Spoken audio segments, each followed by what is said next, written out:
Hi dear students, ಈ ವಿಡಿಯೋದಲ್ಲಿ Ashcroft Griffiths and Tiffin ಅವರ ದ ಎಂಪೈರ್ ರೈಟ್ಸ್ ಬ್ಯಾಕ್ ಅಂತಕ್ಕಂಥದ್ದರ ಈಜಿಯೆಸ್ಟ್ ಸಮರಿಯನ್ನು ಡಿಸ್ಕಷನ್ ಮಾಡ್ತಾ ಹೋಗೋಣ ವಿದ್ಯಾರ್ಥಿಗಳೇ. ಮೊದಲನೇದಾಗಿ ಗಮನಿಸಿ ವಿದ್ಯಾರ್ಥಿಗಳೇ, ಈ ಒಂದು ರೈಟಿಂಗ್ ಏನಿದೆಯೋ ಕಲೋನೈಜೇಷನ್ ಅಂದರೆ ವಸಾಹತುಶಾಹಿ ನೀತಿ ಅಂತ ನಾವು ಹೇಳ್ತೇವೆ.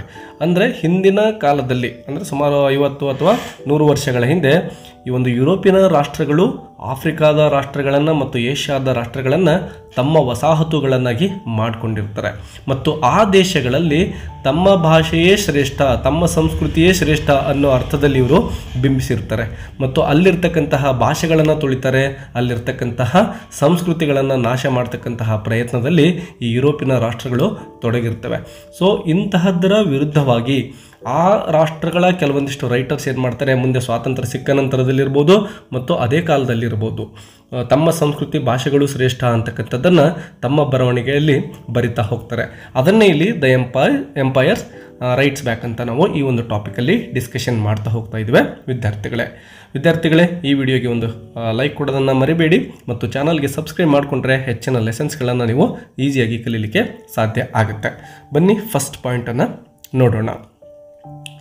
The Empire Writes Back is a book about how people from former colonies of European empires write stories, poems and novels that respond to colonization.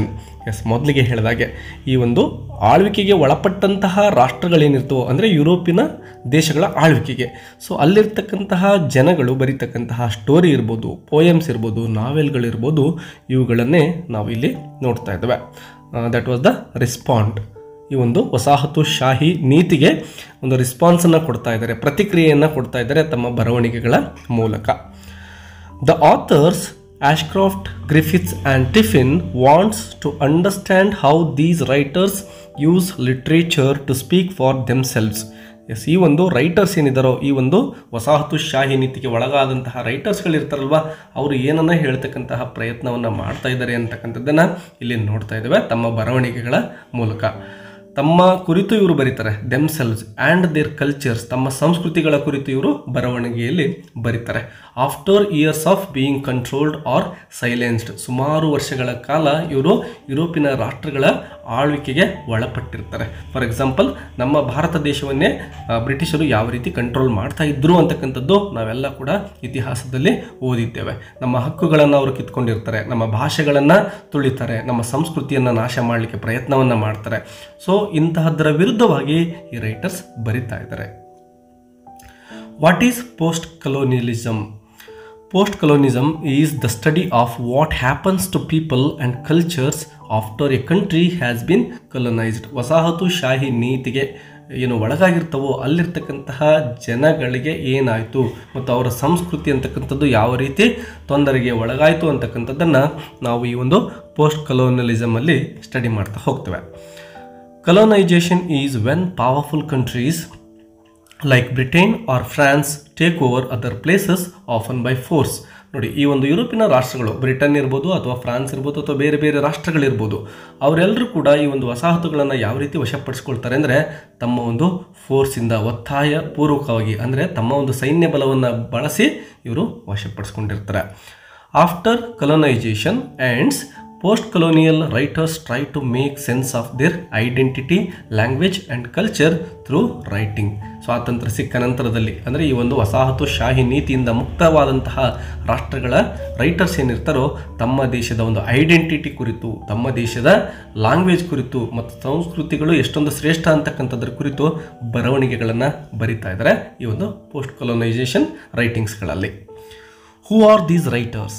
Post-colonial writers come from places like India, Nigeria, South Africa, Jamaica, Australia and other countries that were once ruled by Europe. ನೋಡಿ, ಕೇವಲ ಭಾರತವನ್ನಷ್ಟೇ ಅಲ್ಲ ವಿದ್ಯಾರ್ಥಿಗಳೇ, ಈ ಒಂದು ಯುರೋಪಿನ ರಾಷ್ಟ್ರಗಳು ಆಳ್ವಿಕೆಯನ್ನು ಮಾಡಿತ್ತು. Nigeria ಇರ್ಬೋದು, ಸೌತ್ ಆಫ್ರಿಕಾ ಇರ್ಬೋದು, ಜಮೈಕಾ ಇರ್ಬೋದು, ಆಸ್ಟ್ರೇಲಿಯಾ ಇರ್ಬೋದು, ಹೀಗೆ ಅನೇಕ ರಾಷ್ಟ್ರಗಳನ್ನು ಇವರು ತಮ್ಮ ತೆಕ್ಕೆಗೆ ತೆಗೆದುಕೊಂಡಿರ್ತಾರೆ. ಅಲ್ಲಿರ್ತಕ್ಕಂತಹ ಭಾಷೆ ಸಂಸ್ಕೃತಿಗಳನ್ನು ನಾಶ ಮಾಡ್ತಕ್ಕಂತಹ ಒಂದು ಕೆಲಸದಲ್ಲಿ ತೊಡಗಿರ್ತವೆ ಯುರೋಪಿಯನ್ ರಾಷ್ಟ್ರಗಳು. ಸೊ ಇದರ ವಿರುದ್ಧವಾಗಿ ಈ ಒಂದು ಪೋಸ್ಟ್ ಕೊಲೋನಿಯಲ್ ರೈಟರ್ಸ್ ಬರಿತಾ ಇದ್ದಾರೆ. They use writings to show the world their stories, languages and traditions. ಇಡೀ ಜಗತ್ತಿಗೆ ತಮ್ಮ ಒಂದು ಸಂಸ್ಕೃತಿಗಳ ಪರಿಚಯ, ತಮ್ಮ ಭಾಷೆಗಳ ಪರಿಚಯವನ್ನು ಮಾಡ್ತಕ್ಕಂತಹ ಪ್ರಯತ್ನವನ್ನು ಇವರು ಮಾಡ್ತಾ ಇದ್ದಾರೆ. Which were often ignored or destroyed during colonization. So ಆ ಒಂದು ಭಾಷೆಗಳನ್ನು, ಸಂಸ್ಕೃತಿಗಳನ್ನು ಮೊದಲಿಗೆ ಹೇಳಿದಾಗೆ ಇವರು ನೆಗ್ಲೆಕ್ಟ್ ಮಾಡಿರ್ತಾರೆ. ಇಗ್ನೋರ್ ಅಂದರೆ ನೆಗ್ಲೆಕ್ಟ್ ಮಾಡೋದು ಅಂತ ಅರ್ಥ ಮಾಡ್ಕೋಬಹುದು, ಅಥವಾ ಡಿಸ್ಟ್ರಾಯ್, ನಾಶ ಮಾಡ್ತಕ್ಕಂತಹ ಪ್ರಯತ್ನವನ್ನು ಮಾಡಿರ್ತಾರೆ. Writing as resistance. ರೆಸಿಸ್ಟೆನ್ಸ್ ಅಂದರೆ ನಾವು ವಿರೋಧ ಮಾಡ್ತಕ್ಕಂಥದ್ದು ಅಂತೇಳಿ ಅರ್ಥ ಮಾಡ್ಕೋಬೋದು. ಸೊ ತಮ್ಮ ಬರವಣಿಗೆಗಳ ಮೂಲಕ ಆ ಒಂದು ವಸಾಹತುಶಾಹಿ ನೀತಿಯ ಮತ್ತು ಅವರು ಹೇರಿದಂತಹ ವಿಚಾರಗಳನ್ನು ಯಾವ ರೀತಿ ವಿರೋಧಿಸ್ತಾರೆ ಅಂತಕ್ಕಂಥದ್ದನ್ನು ಇಲ್ಲಿ ಗಮನಿಸಬಹುದು. One of the main ideas in the book is that writing can be a way to fight back. ಈ ಒಂದು ಬರವಣಿಗೆಯ ಮೂಲಕ ನಾವು ಯಾವುದೇ ಅನ್ಯಾಯದ ವಿರುದ್ಧ ಹೋರಾಡಬಹುದು ಅಂತಕ್ಕಂಥದ್ದನ್ನು, ಫೈಟ್ ಬ್ಯಾಕ್ ಮಾಡ್ಬೋದು ಅಂತಕ್ಕಂಥದ್ದನ್ನು ಇಲ್ಲಿ ನಾವು ಗಮನಿಸ್ತೇವೆ. The meaning of the title is that writers from former colonies are now writing back. Yes ನೋಡಿ, ಈ ಒಂದು ಟೈಟಲ್ನ ಮೀನಿಂಗ್ಗೆ ನಮಗೆ ಈ ಒಂದು ತಿಳಿಸ್ತಾ ಇದೆ. ರೈಟಿಂಗ್ ಬ್ಯಾಕ್ ಅಂದರೆ ರಿಪ್ಲೈ ಕೊಡ್ತಾ ಇದ್ದಾರೆ. ಯಾರು ತಮ್ಮನ್ನು ಆಳ್ವಿಕೆ ಮಾಡಿ ಹೋಗಿದ್ರು, ಯಾರು ಸಂಸ್ಕೃತಿ ಭಾಷೆಗಳನ್ನು ನಾಶ ಮಾಡ್ತಕ್ಕಂತಹ ಪ್ರಯತ್ನಕ್ಕೆ ತೊಡಗಿದ್ರೋ ಅವರಿಗೆ ಉತ್ತರವನ್ನು ಕೊಡ್ತಕ್ಕಂತಹ ಪ್ರಯತ್ನವನ್ನು ತಮ್ಮ ಬರವಣಿಗೆಗಳ ಮೂಲಕ ಈ ಒಂದು ಕಲೋನೈಜೇಷನ್ ರೈಟಿಂಗ್ಸ್ ಏನಿದೆ, ಪೋಸ್ಟ್ ಕಲೋನಿಯಲ್ ರೈಟಿಂಗ್ಸ್ ಏನಿದೋ ಅದು ಮಾಡ್ತಾ ಇದೆ. To the powerful empires telling their side of the story. Yes, ತಾವು ಎಷ್ಟು ಶ್ರೇಷ್ಠರು, ಕೇವಲ ಆ ಒಂದು ಆಳ್ವಿಕೆ ಮಾಡಿದಂಥವರು ಬೇರೆ ಸಂಸ್ಕೃತಿ ಭಾಷೆಗಳನ್ನು ತುಳಿದಿದ್ರು, ಬಟ್ ಅದು ಸರಿಯಲ್ಲ, ನಾವೇ ಶ್ರೇಷ್ಠರು ಅಂತ ನೀವೇನು ಹೇಳ್ತಾ ಇದ್ದೀರೋ ಅದು ಖಂಡಿತವಾಗ್ಲೂ ರಾಂಗ್ ಆಗಿದೆ, ನಾವು ಶ್ರೇಷ್ಠರೇ ಅಂತಕ್ಕಂಥದ್ದನ್ನು ಇಲ್ಲಿ ಸಾರ್ತಾ ಇದ್ದಾವೆ. The problem with language. During colonization, people were often forced to speak the language of the colonizers, usually English, French or Spanish. ಈ ಒಂದು ವಸಾಹತುಗಳನ್ನು ಮಾಡಿಕೊಂಡಂತಹ ಯುರೋಪಿನ ರಾಷ್ಟ್ರಗಳು ಏನು ಮಾಡ್ತಾ ಇದ್ವು ಅಂದರೆ ಅಲ್ಲಿಯ ಸ್ಥಳೀಯ ಭಾಷೆಗಳನ್ನು ನೆಗ್ಲೆಕ್ಟ್ ಮಾಡ್ತಾ ಇದ್ರು, ಆ ಭಾಷೆಗಳನ್ನು ಯೂಸ್ ಮಾಡೋದನ್ನು ಬಿಟ್ಬಿಟ್ಟಿದ್ರು. ಇವ್ರು ಏನು ಮಾಡ್ತಾಯಿದ್ರು, ತಮ್ಮ ಭಾಷೆಗಳನ್ನು ಯೂಸ್ ಮಾಡಲಿಕ್ಕೆ ಫೋರ್ಸ್ ಮಾಡ್ತಾಯಿದ್ರು. ಯುರೋಪಿನ ಭಾಷೆಗಳಾಗಿರ್ತಕ್ಕಂತಹ ಇಂಗ್ಲೀಷ್ ಇರ್ಬೋದು, ಫ್ರೆಂಚ್ ಇರ್ಬೋದು ಅಥವಾ ಸ್ಪ್ಯಾನಿಷ್ ಇರ್ಬೋದು, ಈ ಭಾಷೆಗಳೇ ಶ್ರೇಷ್ಠ, ಇವುಗಳನ್ನು ಬಳಸಬೇಕು ಅಂತಕ್ಕಂತಹದ್ದು ಅರ್ಥದಲ್ಲಿ ಅವ್ರು ಏನು ಮಾಡ್ತಾಯಿದ್ರು, ಭಾಷೆಗಳನ್ನು ಹೇರಲಿಕ್ಕೆ ಪ್ರಯತ್ನ ಮಾಡ್ತಾಯಿದ್ರು. This was a way for colonizers to control them. ಈ ಒಂದು ಭಾಷೆಗಳ ಮೂಲಕ ಆ ರಾಷ್ಟ್ರಗಳನ್ನು ನಿಯಂತ್ರಣ ಮಾಡ್ತಕ್ಕಂತಹ ಕೆಲಸಕ್ಕೆ ಯುರೋಪಿನ ರಾಷ್ಟ್ರಗಳು ತೊಡಗಿರ್ತವೆ. But post colonial writers take those same languages and change them to reflect their own way of speaking and thinking. ಯಾವ ರೀತಿ ಆ ರಾಷ್ಟ್ರಗಳು ಈ ಒಂದು ಇಂಗ್ಲೀಷ್ ಇರ್ಬೋದು, ಫ್ರೆಂಚ್ ಇರ್ಬೋದು, ಸ್ಪ್ಯಾನಿಷ್ ಇರ್ಬೋದು, ಇವುಗಳನ್ನು ವಸಾಹತುಗಳ ಮೇಲೆ ಹೇರ್ತಾರೋ ಅದೇ ಭಾಷೆಗಳನ್ನೇ ಯೂಸ್ ಮಾಡಿಕೊಂಡು ಈ ರೈಟರ್ಸ್ ಏನಿದ್ದಾರೋ ತಾವು ಶ್ರೇಷ್ಠರು ಅಂತಕ್ಕಂಥದ್ದನ್ನು ರಿಫ್ಲೆಕ್ಟ್ ಮಾಡ್ತಕ್ಕಂತಹ ಒಂದು ಪ್ರಯತ್ನದಲ್ಲಿ ತೊಡಗ್ತಾರೆ. And their own way of speaking and thinking, ತಮ್ಮ ವಿಚಾರಗಳನ್ನು ಪ್ರಸ್ತುತಪಡಿಸ್ತಾರೆ ಬರವಣಿಗೆಗಳಲ್ಲಿ. Making English their own. Post-colonial writers often mix English with their local languages or use English in new creative ways. ಏನು ಈ ಒಂದು ಬ್ರಿಟಿಷರು ಬಳಸ್ತಾ ಇದ್ದಂತಹ ಇಂಗ್ಲೀಷ್ ಭಾಷೆ ಏನಿತ್ತೋ ಅದೇ ಭಾಷೆಯನ್ನೇ ಪೋಸ್ಟ್ ಕೊಲೋನಿಯಲ್ ರೈಟರ್ಸ್ ಬಳಸ್ತಾ ಇದ್ದಾರೆ. ಅವರ ಒಂದು ಭಾಷೆಗಳ ಜೊತೆನೆ ನೋಡಿ, ದೇರ್ ಲ್ಯಾಂಗ್ವೇಜಸ್ ಅಂದರೆ ತಮ್ಮ ಭಾಷೆಗಳ ಜೊತೆನೆ ಇದನ್ನು ಕೂಡ ಮಿಶ್ರಣ ಮಾಡಿಕೊಂಡು ಮಾತಾಡ್ತಾ ಇದ್ದಾರೆ. This shows that the language no longer belongs only to the colonizers, it can be used by everyone. ಈ ಭಾಷೆ ಅಂತಕ್ಕಂಥದ್ದು ಯಾರಿಗೂ ಸೇರಿರ್ತಕ್ಕಂಥದ್ದಲ್ಲ. ಈಗ ಇಂಗ್ಲೀಷ್ ಅಂದರೆ ಕೇವಲ ಇಂಗ್ಲೆಂಡ್ನ ಭಾಷೆ ಅಂತಕ್ಕಂಥದ್ದು ಅರ್ಥದಲ್ಲಿ ಅಲ್ಲ, ಭಾಷೆ ಯಾರ ಸೊತ್ತು ಅಲ್ಲ, ಅದನ್ನು ಯಾರು ಬೇಕಾದರೂ ಬಳಸ್ಬೋದು, ತಮ್ಮ ಭಾಷೆಗಳ ಜೊತೆ ಮಿಶ್ರಣ ಮಾಡಿಕೊಂಡು ಕೂಡ ಬಳಸಬಹುದು ಅಂತೇಳಿ ಇವರು ಹೇಳ್ತಾ ಇದ್ದಾರೆ. Writers like Chinua Achebe and Salman Rushdie do this in their work. ಇದೇ ಒಂದು ಕೆಲಸವನ್ನು ಚಿನುವಾ ಅಚ್ಬೆ ಅಂತಕ್ಕಂತಹ ಒಬ್ಬ ಗ್ರೇಟ್ ರೈಟರ್ ಇರ್ಬೋದು, ಅದೇ ರೀತಿ ಸಲ್ಮಾನ್ ರಶ್ದಿ ಅಂತಕ್ಕಂತಹ ನಮ್ಮ ಗ್ರೇಟ್ ಇಂಡಿಯನ್ ರೈಟರ್ ಇರ್ಬೋದು, ಇವರು ತಮ್ಮ ಒಂದು ಬರವಣಿಗೆಗಳಲ್ಲಿ ಬಳಸ್ಕೊಳ್ತಾರೆ ಅಂದರೆ ಇಂಗ್ಲೀಷನ್ನು. Hybridity mixing cultures. Another big idea in the book is hybridity. This means mixing cultures together. Yes ನೋಡಿ, ಹೈಬ್ರಿಡಿಟಿ ಅಂದರೆ ಈಗ ಏನು ವಸಾಹತುಶಾಹಿ ರಾಷ್ಟ್ರಗಳೇನಿದ್ವೋ ಅವುಗಳು ತಮ್ಮ ವಸಾಹತುಗಳಲ್ಲಿ ಬಂದು ಏನು ನೆಲೆಸಿ ತಮ್ಮ ಸಂಸ್ಕೃತಿಯನ್ನು ಪ್ರಚಾರ ಮಾಡಲಿಕ್ಕೆ ತೊಡಗ್ತಾರೋ, ಅಲ್ಲಿಯ ಸಂಸ್ಕೃತಿಗಳನ್ನು ನೆಗ್ಲೆಕ್ಟ್ ಮಾಡಿರ್ತಾರೋ ಅದು ಸಕ್ಸಸ್ ಆಗೋದಿಲ್ಲ. ಯಾಕೆಂದರೆ ಈ ಸಂಸ್ಕೃತಿಗಳು ಸ್ಥಳೀಯ ಸಂಸ್ಕೃತಿಗಳೊಂದಿಗೆ ಮಿಶ್ರಣ ಆಗಿ ಹೋಗಿಬಿಡ್ತವೆ. ಎರಡೂ ಸಂಸ್ಕೃತಿಗಳು ಮಿಶ್ರಣ ಆಗಿ ಒಂದು ಹೊಸ ಸಂಸ್ಕೃತಿ ಉದಯ ಆಗ್ತಾ ಇದೆ. ಅದನ್ನೇ ಇಲ್ಲಿ ನಮ್ಮ ರೈಟರ್ ಹೈಬ್ರಿಡಿಟಿ ಅಂತ ಹೇಳ್ತಾ ಇದ್ದಾರೆ. When people from colonized countries write, they often show how their traditional culture was blended with Western ideas. ಈ ಒಂದು ಸ್ಥಳೀಯ ದೇಶಗಳೇನಿದ್ವು ಅವರ ಒಂದು ಸಂಸ್ಕೃತಿ ಟ್ರೆಡಿಷನಲ್ ಏನಿತ್ತು ಕಲ್ಚರ್ ಏನಿತ್ತು ಅದು ಬ್ಲೆಂಡ್ ಆಗುತ್ತೆ, ಮಿಶ್ರಣ ಆಗ್ತಾ ಇದೆ ಆ ಒಂದು ವೆಸ್ಟರ್ನ್ ಐಡಿಯಾಸ್ ಅಂದರೆ ಈ ಒಂದು ಯುರೋಪಿನ ವಿಚಾರಧಾರೆಗಳೇನಿದ್ವೋ ಅವುಗಳ ಜೊತೆಗೆ ಸ್ಥಳೀಯ ವಿಚಾರಗಳು ಮತ್ತು ಯುರೋಪಿನ ವಿಚಾರಗಳು ಎರಡೂ ಮಿಶ್ರಣ ಆಗ್ತಾ ಇದ್ದಾವೆ. The mix creates something new and powerful. ಈ ರೀತಿ ಏನು ಒಂದು ಸಂಸ್ಕೃತಿ ಅಂತಕ್ಕಂಥದ್ದು ಇರ್ಬೋದು, ಮಿಶ್ರಣ ಆಗುತ್ತೋ ಇದರಿಂದ ಒಂದು ಕ್ರಿಯೇಟ್ಸ್ ಸಮಥಿಂಗ್ ನ್ಯೂ, ಹೊಸದನ್ನು ಸೃಷ್ಟಿ ಮಾಡುತ್ತೆ, ಒಂದು ಪವರ್ಫುಲ್ ಶಕ್ತಿಯುತವಾಗಿರ್ತಕ್ಕಂತಹ ಹೊಸ ಸಂಸ್ಕೃತಿ ಉಗಮ ಆಗುತ್ತೆ. The importance of identity. ಒಂದು ದೇಶ ತನ್ನನ್ನು ತಾನು ಗುರುತಿಸಿಕೊಳ್ತಕ್ಕಂಥದ್ದು ಎಷ್ಟೊಂದು important. Colonisation often damaged people's sense of identity. ಮೊದಲಿಗೆ ಹೇಳಿದಾಗೆ ಈ ಒಂದು ಯುರೋಪಿನ ರಾಷ್ಟ್ರಗಳು ಸ್ಥಳೀಯ ಭಾಷೆಗಳನ್ನು ಸ್ಥಳೀಯ ಸಂಸ್ಕೃತಿಗಳನ್ನು ತುಳಿತಾ ಇದ್ವು. Many people were told their cultures were inferior or backward. ಅವ್ರು ಹೇಳ್ತಾ ಇರ್ತಕ್ಕಂಥದ್ದು ಇಷ್ಟೇ, ನಿಮ್ಮ ಒಂದು ಭಾಷೆಗಳೇನಿದ್ದಾವೋ ಅವು ಶ್ರೇಷ್ಠ ಅಲ್ಲ, ನೀವು ಆಚರಣೆ ಮಾಡ್ತಕ್ಕಂತಹ ಸಂಸ್ಕೃತಿ ಇದೆ ಅಲ್ವಾ ಅದು ಕೂಡ ಶ್ರೇಷ್ಠ ಅಲ್ಲ, ಅದು ಕೀಳು ಮಟ್ಟದ್ದು ಮತ್ತು ಅತ್ಯಂತ ಹಿಂದುಳಿದಿರ್ತಕ್ಕಂಥದ್ದು ಅನ್ನೋ ಅರ್ಥದಲ್ಲಿ ಅವರು ಪ್ರತಿಬಿಂಬಿಸ್ತಾ ಇರ್ತಾರೆ. Post colonial literature helps people reclaim their identity. ಈ ಒಂದು ಪೋಸ್ಟ್ ಕಲೋನಿಯಲ್ ಲಿಟ್ರೇಚರಿಂದಾಗಿ ಅಂದರೆ ತಮ್ಮ ಸಂಸ್ಕೃತಿ ಭಾಷೆಗಳನ್ನು ಕುರಿತು ಇವರು ಆ ಶ್ರೇಷ್ಠತೆಯನ್ನು ಸಾರ್ತಕ್ಕಂತಹ ಪ್ರಯತ್ನವನ್ನು ಮಾಡ್ತಾರಲ್ವ, ಇದರಿಂದಾಗಿ ಸ್ಥಳೀಯ ಜನರು ತಮ್ಮ ಸಂಸ್ಕೃತಿ ಭಾಷೆಗಳ ಬಗ್ಗೆ ಮತ್ತು ತಮ್ಮನ್ನು ಗುರುತಿಸಿಕೊಳ್ಳುವುದರಲ್ಲಿ ಹೆಮ್ಮೆ ಪಟ್ಕೊಳ್ತಾರೆ. Writers show pride in their culture. ಸಂಸ್ಕೃತಿಯಲ್ಲಿ ಹೆಮ್ಮೆ ಪಡ್ತಾರೆ, ತಮ್ಮ ಭಾಷೆ ಲ್ಯಾಂಗ್ವೇಜಲ್ಲಿ ಹೆಮ್ಮೆ ಪಡ್ತಾ ಇದ್ದಾರೆ, ತಮ್ಮ ಒಂದು ಇತಿಹಾಸದ ಬಗ್ಗೆ ಅವರಿಗೆ ಹೆಮ್ಮೆ ಬರ್ತಾ ಇದೆ. ಆ್ಯಂಡ್ ಅಪಿಯರೆನ್ಸ್, ತಾವು ಯಾವ ರೀತಿ ಕಾಣಿಸ್ಕೊಳ್ತಾ ಇದ್ರೋ ಅದು ಶ್ರೇಷ್ಠತೆಯಿಂದನೇ ಕೂಡಿದೆ ಅಂತಕ್ಕಂಥದ್ದನ್ನು ಈ ಒಂದು ಪೋಸ್ಟ್ ಕಲೋನಿಯಲ್ ಲಿಟ್ರೇಚರ್ ಅಂತಕ್ಕಂಥದ್ದು ಎಲ್ಲ ಜನಗಳಿಗೆ ತಿಳಿಸಿಕೊಡುತ್ತೆ. Rewriting history. The history we learn is often written by those in power. ಯಾರು ಅಧಿಕಾರದಲ್ಲಿರ್ತಾರೋ ಅವರು ಬರೆದಿರ್ತಕ್ಕಂತಹ ಇತಿಹಾಸವನ್ನೇ ನಾವು ಓದಬೇಕಾದಂತಹ ಪರಿಸ್ಥಿತಿ ಇದೆ. Colonisers told their version of history which often left out or lied about the people they ruled. ಈ ಒಂದು ಕಲೋನೈಸರ್ಸ್ ಅಥವಾ ಏನು ಯುರೋಪಿನ ರಾಷ್ಟ್ರಗಳು ಬಂದು ಆಳ್ವಿಕೆ ಮಾಡ್ತಾ ಇದ್ರು ಅವರು ಸ್ಥಳೀಯ ಇತಿಹಾಸವನ್ನು ಮರೆಮಾಚ್ತಾರೆ. ಆ್ಯಂಡ್ ಲೈಡ್ ಅಬೌಟ್ ದ ಪೀಪಲ್, ಸುಳ್ಳನ್ನು ಹೇಳ್ತಾರೆ, ಆ ಇತಿಹಾಸದ ಬಗ್ಗೆ ಸುಳ್ಳನ್ನು ಹೇಳ್ತಾ ಇದ್ದಾರೆ. Post colonial writers try to rewrite history from the point of view of the colonized. So ತಮ್ಮ ಶ್ರೇಷ್ಠತೆಯನ್ನೇ ಸಾರಲಿಕ್ಕೆ ಈ ಒಂದು ಯುರೋಪಿನ ರಾಷ್ಟ್ರಗಳು ಇತಿಹಾಸವನ್ನೇ ತಿರುಚಿಬಿಟ್ಟಿದ್ವು.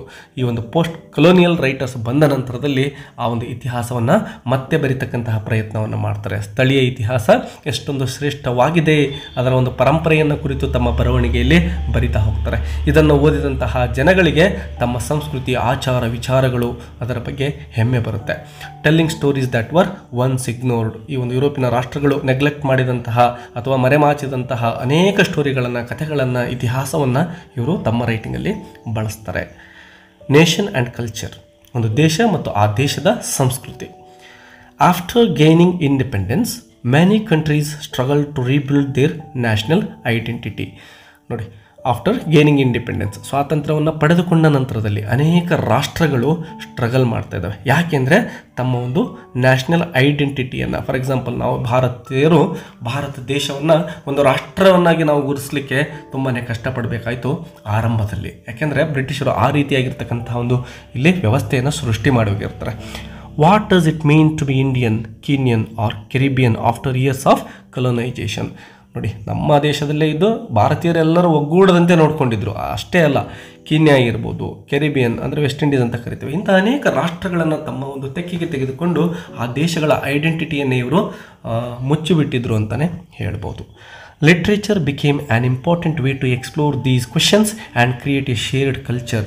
ಈ ಒಂದು ಲಿಟ್ರೇಚರ್ ಸಾಹಿತ್ಯ ಅಂತಕ್ಕಂಥದ್ದು ಏನು ಮಾಡುತ್ತೆ, ಈ ಒಂದು ರೈಟರ್ಸ್ ಏನು ಮಾಡ್ತಾರೆ, ತಮ್ಮ ಬರವಣಿಗೆಗಳಲ್ಲಿ ಆ ದೇಶಗಳ ಶ್ರೇಷ್ಠತೆಯನ್ನು ಸಾರ್ತಾ ಹೋಗ್ತಾರೆ ಮತ್ತು ಆ ಜನಗಳಲ್ಲಿ ರಾಷ್ಟ್ರಾಭಿಮಾನವನ್ನು ತರತಕ್ಕಂತಹ ಪ್ರಯತ್ನವನ್ನು ಮಾಡ್ತಾರೆ. ಅವರ ರೈಟಿಂಗ್ಸನ್ನು ಓದಿದಂತಹ ಜನಗಳಿಗೆ ತಾವು ಯಾವ ದೇಶಕ್ಕೆ ಸಂಬಂಧಪಟ್ಟವರು, ತಾವೆಲ್ಲರೂ ಒಂದಾಗಿರಬೇಕು ಅಂತಕ್ಕಂತಹದ್ದರ ಅರಿವುಗಳನ್ನು ಮೂಡಿಸ್ತಾ ಹೋಗುತ್ತೆ ಮತ್ತು ತಮ್ಮ ಸಂಸ್ಕೃತಿಯನ್ನು ಇದು ಅರ್ಥ ಮಾಡ್ಕೊಳ್ಳಿಕ್ಕೂ ಕೂಡ ಹೆಲ್ಪ್ ಮಾಡುತ್ತೆ ಆ ಜನಗಳಿಗೆ ಈ ಒಂದು ರೈಟಿಂಗ್ಸ್ನಿಂದಾಗಿ. The canon and decentering. The literary canon means the group of books that are considered most important or valuable, often by Western standards. Yes, ನೋಡಿ, ಈ ಒಂದು ವೆಸ್ಟರ್ನ್ ಸ್ಟ್ಯಾಂಡರ್ಡ್ ಅಂದರೆ ಪಾಶ್ಚಾತ್ಯ ರಾಷ್ಟ್ರಗಳೇನಿದಾವೋ ಕೆಲವೊಂದಿಷ್ಟು ಪುಸ್ತಕಗಳನ್ನು ಶ್ರೇಷ್ಠ ಪುಸ್ತಕಗಳು ಅಂಥೇಳಿ ಅವರು ಹೇಳ್ತಾ ಇರ್ತಾರೆ. ಅದನ್ನೇ ಇಲ್ಲಿ ಲಿಟ್ರರಿ ಕ್ಯಾನನ್ ಅಂತ ಹೇಳ್ತಾ ಇದ್ದಾವೆ. ಅಂದರೆ ಅವರೇ ಸೆಲೆಕ್ಟ್ ಮಾಡ್ತಾಯಿದ್ರು ಯಾವ ಪುಸ್ತಕ ಯಾವ ಬರವಣಿಗೆ ಶ್ರೇಷ್ಠ ಅಂತಕ್ಕಂಥದ್ದನ್ನು ಅವರೇ ಡಿಸೈಡ್ ಮಾಡ್ತಾಯಿದ್ರು. The empire writes back argues that post-colonial literature should be included too. It helps break the idea that only European stories matter. ಈ ಒಂದು ಎಂಪೈರ್ ರೈಟ್ಸ್ ಏನು ಮಾಡ್ತಾ ಇದ್ದಾರೆ, ಕೇಳ್ತಾ ಇದ್ದಾರೆ ಕೇವಲ ನಿಮ್ಮ ಬರವಣಿಗೆಗಳು ಮಾತ್ರ ಶ್ರೇಷ್ಠ ಅಲ್ಲ, ಈ ಒಂದು ಪೋಸ್ಟ್ ಕಲೋನಿಯಲ್ ಲಿಟ್ರೇಚರ್ ಏನಿದೆನೋ ಅಲ್ಲೂ ಕೂಡ ಅನೇಕ ಮಹತ್ವದ ಪುಸ್ತಕಗಳಿದ್ದಾವೆ, ಅವು ಕೂಡ ಶ್ರೇಷ್ಠವಾಗಿದ್ದಾವೆ. ಸೊ ಈ ಒಂದು ಲಿಟರರಿ ಕ್ಯಾನನ್ನಲ್ಲಿ ಈ ಪುಸ್ತಕಗಳನ್ನು ಕೂಡ ಸೇರಿಸಬೇಕು ಅಂತಕ್ಕಂಥದ್ದಕ್ಕೆ ವಾದವನ್ನು ಮಂಡನೆ ಮಾಡ್ತಾರೆ. ಇದರಿಂದಾಗಿ ಏನಾಗುತ್ತಪ್ಪ ಅಂದರೆ ಒಂದು ಐಡಿಯಾವನ್ನು ಬ್ರೇಕ್ ಮಾಡಿದಾಗುತ್ತೆ. ಆ ಐಡಿಯಾ ಯಾವುದಪ್ಪ ಅಂದರೆ ಯುರೋಪಿನ ರೈಟಿಂಗ್ಸ್ ಏನಿದ್ವು ಅಥವಾ ಯುರೋಪಿನ ರೈಟರ್ಸ್ ಏನು ಬರಿತಾ ಇದ್ರೋ ಅವುಗಳು ಮಾತ್ರ ಶ್ರೇಷ್ಠ ಅಂತ ಏನು ಅವ್ರು ಸಾರ್ತಾ ಇದ್ರೋ ಅದು ತಪ್ಪು ಕಲ್ಪನೆ. ಈ ಒಂದು ಪೋಸ್ಟ್ ಕಲೋನಿಯಲ್ ಲಿಟ್ರೇಚರನ್ನು ಕೂಡ ಸೇರಿಸಲೇಬೇಕು ಅಂತಕ್ಕಂತಹ ಒಂದು ಫೋರ್ಸನ್ನು ಮಾಡ್ತಾ ಇದ್ದಾರೆ. ಅದಕ್ಕಾಗಿ ವಾದ ಮಂಡನೆಯನ್ನು ಕೂಡ ಮಾಡ್ತಾರೆ. Types of post colonial writing.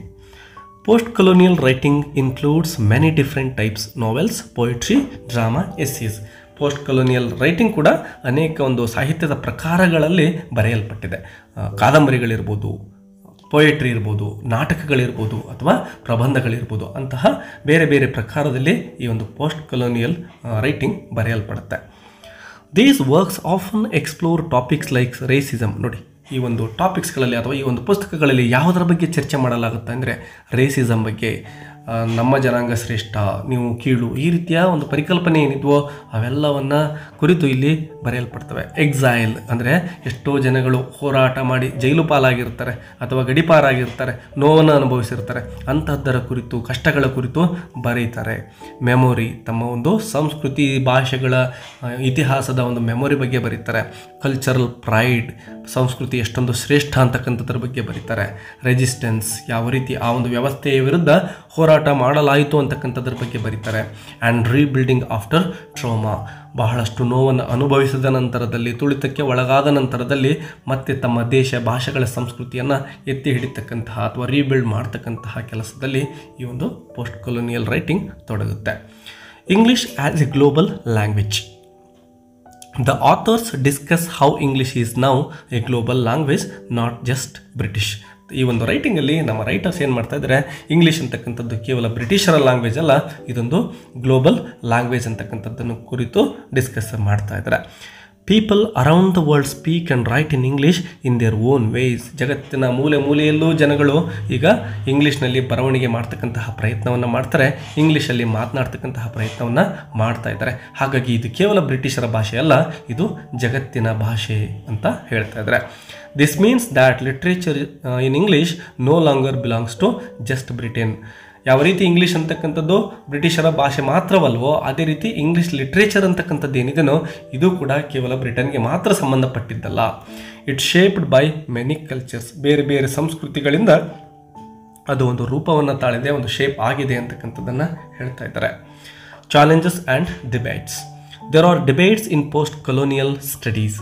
Some writers think English should be rejected entirely. ಕೆಲವೊಂದಿಷ್ಟು ರೈಟರ್ಸ್ ಏನು ಮಾಡ್ತಾರೆ ಅಂದರೆ ಈ ಭಾಷೆಯನ್ನೇ ಬಿಟ್ಬಿಡಬೇಕು, ಇಂಗ್ಲೀಷ್ ಅಂತಕ್ಕಂಥದ್ದನ್ನೇ ಬಿಟ್ಟು ಸ್ಥಳೀಯ ಭಾಷೆಗಳನ್ನು ಮಾತ್ರ ರೈಟರ್ಸ್ ಯೂಸ್ ಮಾಡ್ಕೋಬೇಕು ಅಂಥೇಳಿ ಈ ಒಂದು ಇಂಗ್ಲೀಷನ್ನು ತಿರಸ್ಕಾರವನ್ನು ಮಾಡ್ತಾರೆ. Others say it's better to use English in new ways. ಆ ರೀತಿ ಬೇಡ, ಇಂಗ್ಲೀಷ್ ಅಂತಕ್ಕಂಥದ್ದನ್ನು ನಾವು ಬೇರೆ ಬೇರೆ ಪ್ರಕಾರಗಳಲ್ಲೂ ಕೂಡ ಯೂಸ್ ಮಾಡ್ಕೋಬೋದು, ಇಂಗ್ಲೀಷ್ ಅಂತಕ್ಕಂಥದ್ದನ್ನು ತಿರಸ್ಕಾರ ಮಾಡೋ ಅವಶ್ಯಕತೆ ಇಲ್ಲ ಅಂಥೇಳಿ ಕೆಲವೊಂದಿಷ್ಟು ಜನ ಹೇಳ್ತಾರೆ.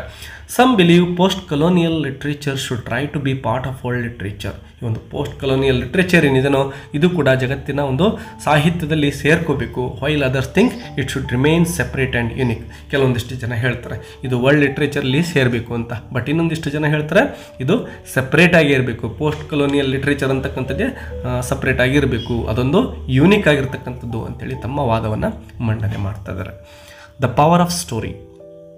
The Empire Writes Back shows how writers from former colonies use literature to express their voices and challenge colonial power. ಮೊದಲಿಗೆ ಹೇಳಿದಾಗೆ ಈ ಒಂದು ವಸಾಹತುಶಾಹಿ ಶಕ್ತಿ ಏನಿತ್ತು ಅದರ ವಿರುದ್ಧವಾಗಿ ತಮ್ಮ ಧ್ವನಿಯನ್ನು ಎತ್ತಕ್ಕಂತಹ ಪ್ರಯತ್ನವನ್ನು ಈ ಒಂದು ಎಂಪೈರ್ ರೈಟ್ಸ್ ಬ್ಯಾಕ್ ಅಂತಕ್ಕಂಥದ್ರಲ್ಲಿ ನಾವು ಡಿಸ್ಕಷನ್ ಮಾಡ್ತಾ ಇದ್ದೇವೆ.